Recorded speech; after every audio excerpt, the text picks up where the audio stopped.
ಕರ್ತನಲ್ಲಿ ಪ್ರಿಯವಾದವರೇ, ಯೇಸು ಕ್ರಿಸ್ತನ ಮಹೋನ್ನತ ನಾಮದಲ್ಲಿ ನಿಮ್ಮೆಲ್ಲರನ್ನು ವಂದಿಸುತ್ತೇನೆ.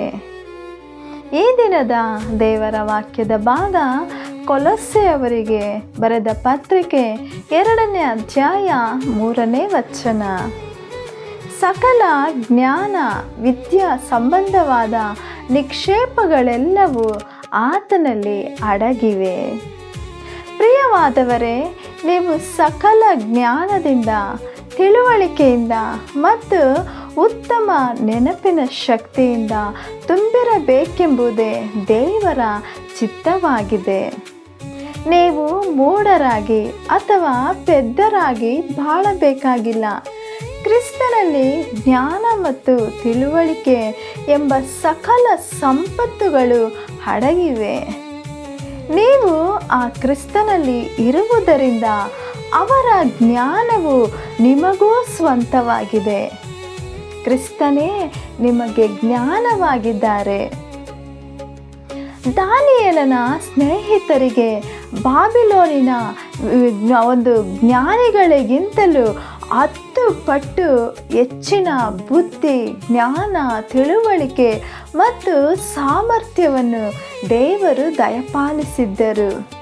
ಅದೇ ರೀತಿ ನಿಮ್ಮನ್ನು ವಿರೋಧಿಸುವವರು ನಿಮ್ಮ ಮುಂದೆ ನಿಲ್ಲಲಾರದಂತಹ ಉತ್ತಮ ಜ್ಞಾನವನ್ನು ನಿಮ್ಮೊಳಗೆ ಇಟ್ಟಿದ್ದಾರೆ. ದೇವ ಮಕ್ಕಳೇ, ಸ್ಟೇಫನನೆಂಬ ಶಿಷ್ಯನು ನಂಬಿಕೆಯಿಂದ ಮತ್ತು ಶಕ್ತಿಯಿಂದ ತುಂಬಿದವನಾಗಿ ಜನರ ಮಧ್ಯೆ ದೊಡ್ಡ ದೊಡ್ಡ ಅದ್ಭುತಗಳನ್ನು, ಸೂಚಕ ಕಾರ್ಯಗಳನ್ನು ಮಾಡುತ್ತಿದ್ದಾಗ ಹಲವು ಪಟ್ಟಣಗಳ ಜನರು ಅವನಿಗೆ ವಿರೋಧವಾಗಿ ಎದ್ದು ಅವನ ಸಂಗಡ ತರ್ಕಿಸಿದರು. ಆದರೆ ಅವನು ಮಾತನಾಡಿದ ಜ್ಞಾನವನ್ನು, ಆ ಜ್ಞಾನದ ಆತ್ಮವನ್ನು ಎದುರಿಸಲು ಅವರಿಂದ ಸಾಧ್ಯವಾಗಲಿಲ್ಲ.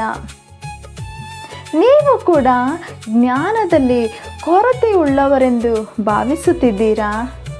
ಸ್ವಲ್ಪವೂ ಸಂಶಯ ಪಡದೆ ಈಗಲೇ ಕರ್ತನಲ್ಲಿ ಕೇಳಿರಿ. ಆತನು ತಕ್ಕ ಸಮಯಕ್ಕೆ ತನ್ನ ಸಂಪೂರ್ಣ ಜ್ಞಾನವನ್ನು ನಿಮಗೆ ನೀಡುವನು. ಹೌದು, ಉತ್ತಮ ಜ್ಞಾನ ಮತ್ತು ನೆನಪಿನ ಶಕ್ತಿಯು ಒಂದು ಆಶೀರ್ವಾದಕರವಾಗಿದೆ. ಅದನ್ನು ನೀವು ನಿಮ್ಮ ಸ್ವಂತಕ್ಕಾಗಿ ಪಡೆದುಕೊಳ್ಳಬಹುದು.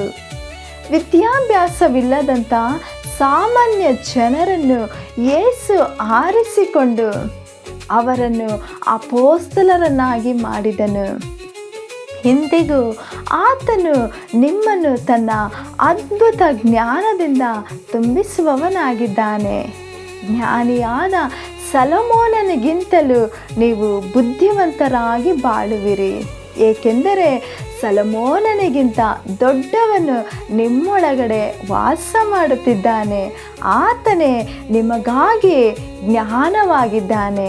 ಆದುದರಿಂದ ನೀವು ಆತನನ್ನು ಕೇಳಿಕೊಳ್ಳುವಾಗ ಆತನು ನಿಮಗೆ ಸಕಲ ರೀತಿಯಾದಂಥ ಜ್ಞಾನವನ್ನು, ತಿಳುವಳಿಕೆಯನ್ನು, ಬುದ್ಧಿಯನ್ನು, ಜ್ಞಾಪಕ ಶಕ್ತಿಯನ್ನು, ಈ ಲೋಕದಲ್ಲಿ ಯಾವ ರೀತಿಯಲ್ಲಿ ಜೀವಿಸಬೇಕೆಂಬುವಂಥ ಸಕಲ ಜ್ಞಾನವನ್ನು ಆತನೇ ನೀಡುವವನಾಗಿದ್ದಾನೆ.